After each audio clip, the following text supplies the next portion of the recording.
পারেন। এবং এই স্বপ্নের ব্যাখ্যাদাতা ছিলেন ইউসুফ আলাইহিস সালাম, সবচেয়ে সর্বশ্রেষ্ঠ ব্যাখ্যাকার ছিলেন হযরত ইউসুফ আলাইহিস সালাম। এবং আবু বকর সিদ্দিক রাদিয়াল্লাহু আনহু স্বপ্নের ব্যাখ্যা দিতেন। এমনকি মুহাম্মদ ইবনে সিরিন রাহমাতুল্লাহি আলাইহি তার যুগের সর্বশ্রেষ্ঠ স্বপ্নের ব্যাখ্যাকার ছিলেন। সুতরাং স্বপ্ন এটা আল্লাহ পাক রব্বুল আলামিনের পক্ষ থেকে আসতে পারে এবং আল্লাহ পাক রব্বুল আলামিন আমাদেরকে সতর্ক করতে পারেন।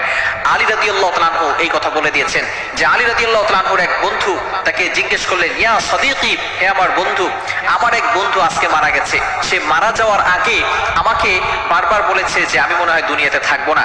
বিভিন্ন ভাবে আল্লাহ তাআলা আমাকে বারবার এই ধরনের স্বপ্ন দেখাচ্ছেন। সুতরাং আলী রাদিয়াল্লাহু তাআলা আনহুকে তিনি জিজ্ঞেস করলেন, এভাবে কি সত্যি আল্লাহ তাআলা কাউকে এভাবে স্বপ্নে দেখান?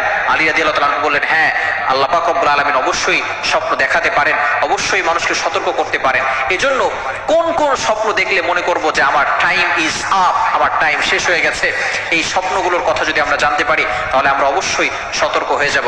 আলী রাদিয়াল্লাহু তাআলা আনহু তিনি বলে দিয়েছেন যে যদি আপনি কখনো রাতে ঘুমানোর সময় যদি আপনি স্বপ্ন দেখেন যে আপনার আত্মীয় স্বজন রিলেটিভস যারা দুনিয়া থেকে বিদায় নিয়েছে, আপনার বাবা, আপনার মা, আপনার ভাই, আপনার বোন যারা দুনিয়া থেকে বিদায়